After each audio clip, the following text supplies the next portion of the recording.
Because it is Thanksgiving. Yeah. I wanted to do like a certain segment, like little chaos people. Thank you. Yeah. For all the chaos in the world, and little chaotic thank you for all the things in the world. Right. Yeah. You go first. Me go first? Yeah. All right. I'd like to thank Charles Darwin for giving us an explanation, starting us on a journey to realizing that we are just slaves to our genetics. And Gregor Mendel was very instrumental in that as well. So both of them, actually. We are just almost deterministic part of like this weird algorithm of the DNA. Yeah. Yeah. And I think, it gives us, even though I was trying to be tongue in cheek with it, it actually gives us a lot of insights into who we are and why we do what we do. And I wouldn't be where I am today if it wasn't for that. I mean, I don't know if I would study another branch of science, but I love studying genetics and evolution because I think it's fascinating. And, but yeah. Yep. Yeah. Thank you, David Fincher, for The Social Network, because that's kind of what made me go into programming.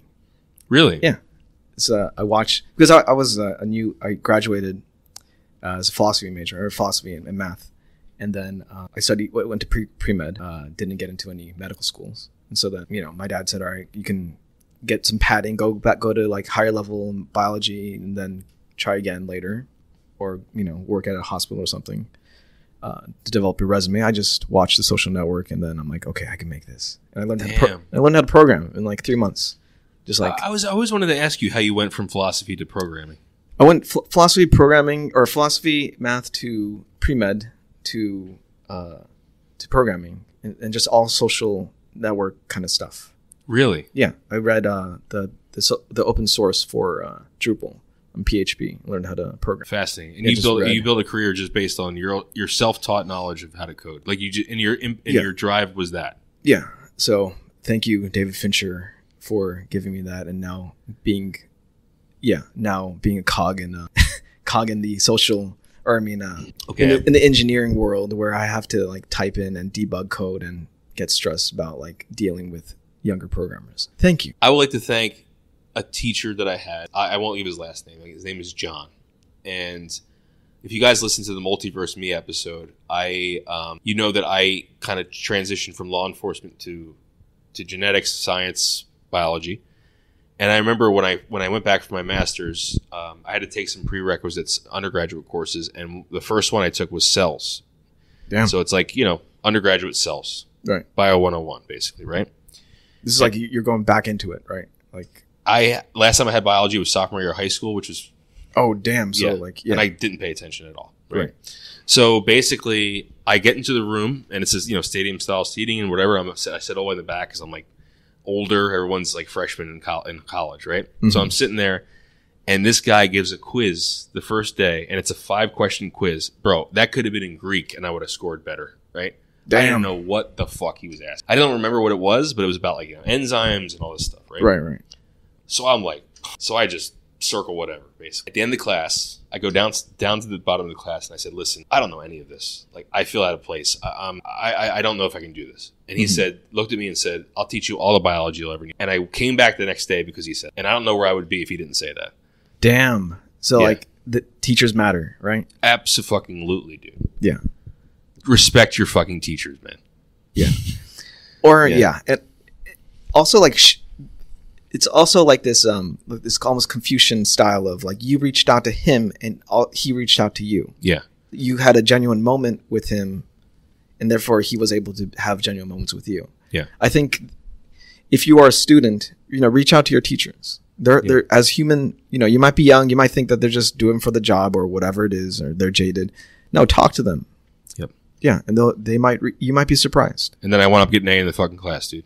God I went from no knowledge basically to, I mean, obviously he didn't teach me all the biology I ever needed to know, but he taught me everything I needed to know for that class. Yeah.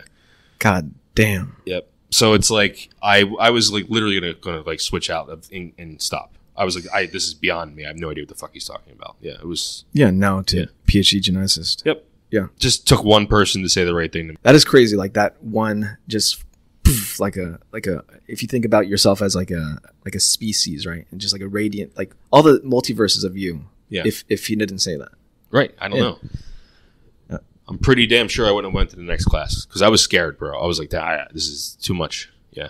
Why were you so honest? I don't know. I don't know what made me go. I think because I was older and I didn't feel like I really. When you're a freshman, I think you would feel really weird going up to someone and saying that, right? I think that's what it is. When you're older, you're a little more like candid about your struggle. Yeah. Yeah. So I think that's a good thing. Like, thank you for being candid for your struggles. Yeah. Yeah. Was it Thank You for Smoking? Was that movie? Yeah. Thank you Zen Buddhism for allowing me to meditate. Yeah. I think that really helped me. I think meditation in general, I like to be thankful for. Like, it's a crazy human thing to even try to develop meditation at all, right? Yeah. Like, why there's no evolutionary pressure to meditate. Like, it should just be the grind, right? Like the grind of life. I have to agree with you, dude. That is one of the most human things I can think of. To meditate. Yeah, it's beyond biology to me. I'm sure some behavioralists out there will tell me that I'm wrong and that animals engage in some level of it, but I have never seen any animal do anything. The closest I can think of is like did you ever see when your dog chews a toy and he kind of gets like really into it and his eyes kind of like my dog's eyes used to kind of close? Yeah, no, his eyes roll back and just like, and they're just kind of like, man, this is a good toy. Did you ever see them do that? That's an orgasm. Maybe, but they're not like aroused when this is happening. At least my dog wasn't. But it's like if you scratch a dog's like under his neck, he might like just get his. So I guess what I'm saying, I wonder if animals can go to a place in their mind.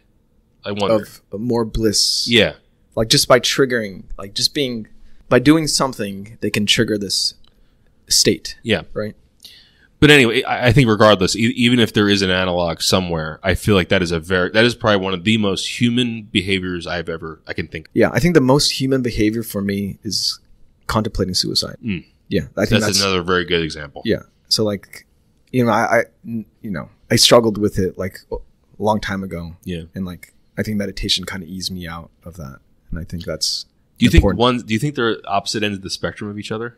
In some ways, suicidality and meditation. Maybe, I think, you can either view it as a problem and a solution, and it's part of the same coin, or it's like, it's just just a state of humanity that you can get yourself into. Yeah.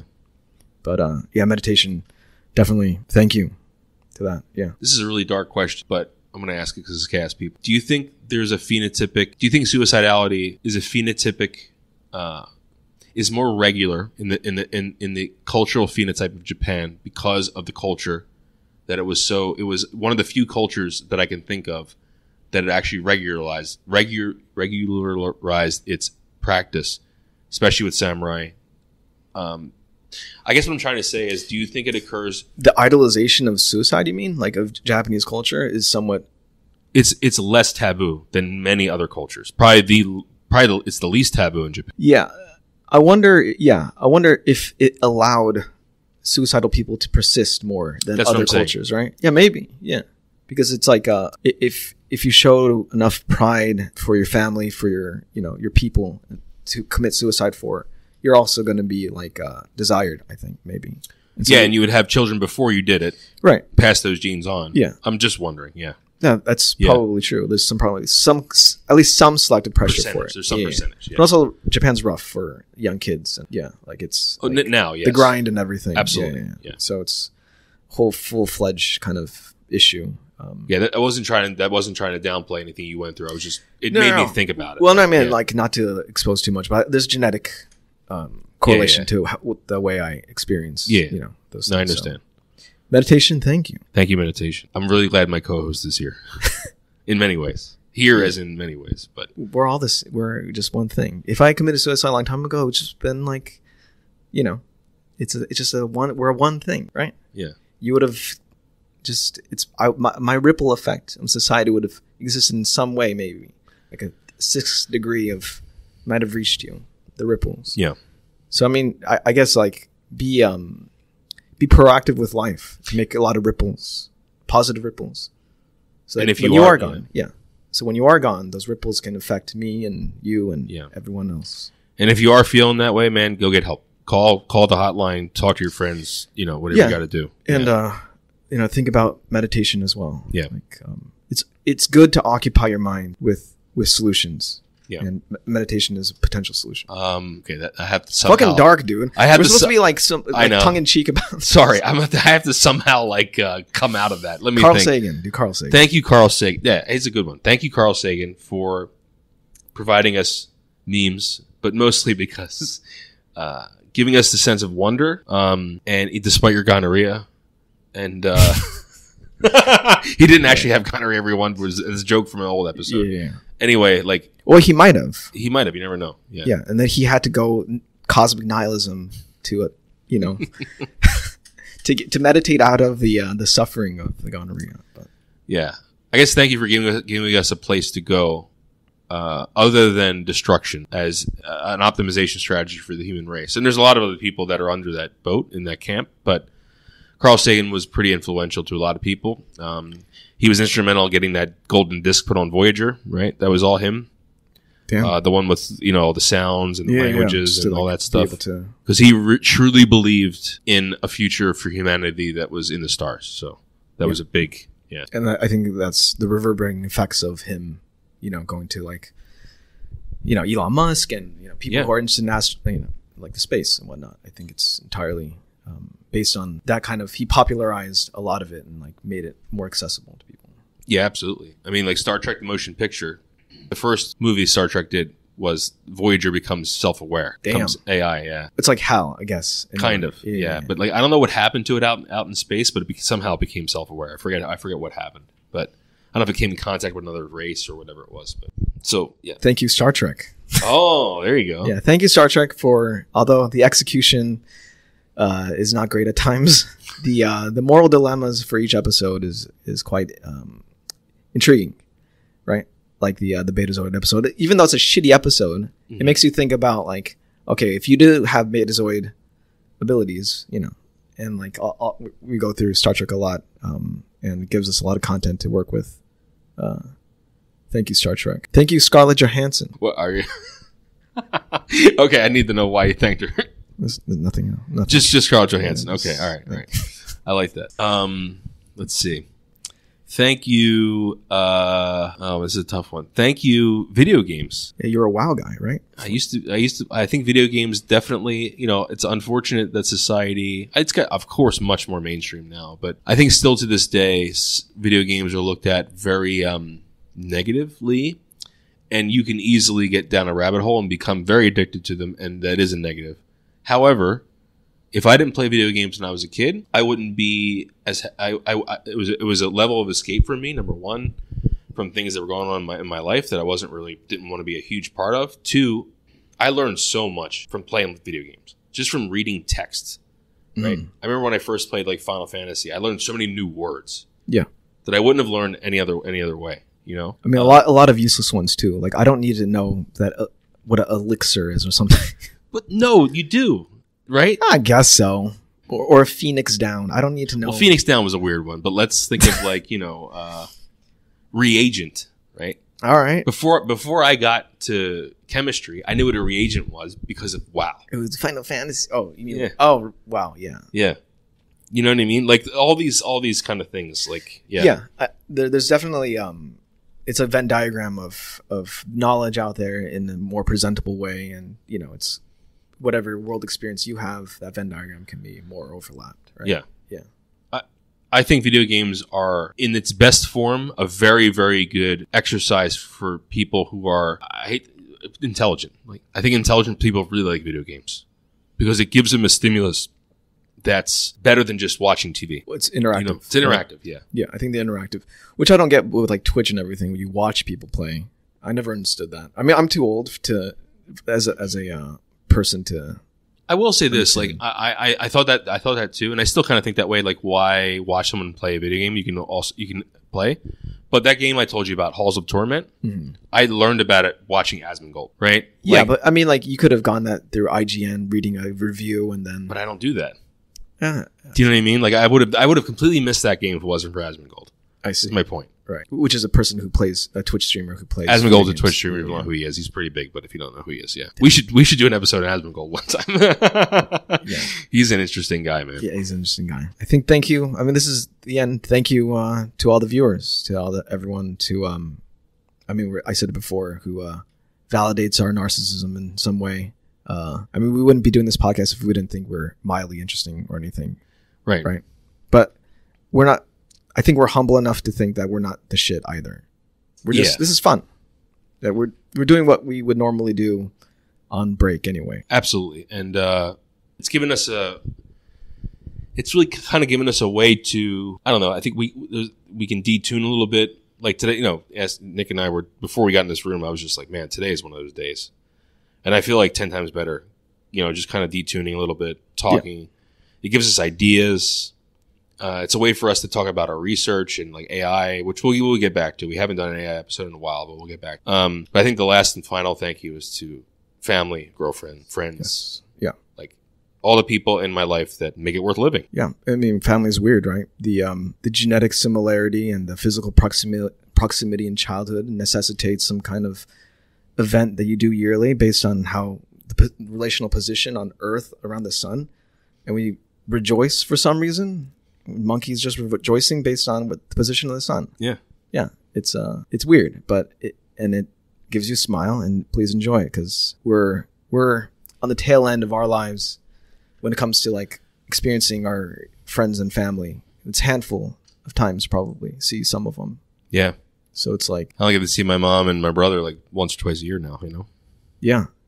So, you know, the ripple effects of them are a little more muted, or, you know, the intervals are much less. So make the amplitude stronger, because the intervals are, you know, far and few now. Yeah. As a side note, I know we just said around the sun. It always blows my mind. Like, of course early people like worship the sun as a god. The sun is fucking crazy. Nuclear reactor in the sky and just goes around. Yeah. Like, it's just heat and like light and life and like, and this thing is 93 million miles away from us. 93 million miles away. Thank you, sun. Yeah. Thank you, sun. Thank you, sun. Because we wouldn't be here without you. Well, I mean, I think Richard Feynman phrased this brilliantly. We're just batteries on everyone's a battery of the sun here. Because we get the sun's energy. Literally, gas makes plants. Yeah. Right? The gas turns into a plant because the carbon's in the air. Yeah. Yeah. So that's the physical part of the plant. Yeah. Plants are eaten by animals, carbon life forms. And they breathe out oxygen, by the way. So there's this, the gas is us. Yeah. Condensed gas, which is powered by the sun. Yeah. So we're just fucking, thank you, gas. Thank you, sun. Thank you. Thank you, sun. Thank you, moon. It sounds like that. Like, is that a nursery rhyme? Thank you, sun. Thank you, moon.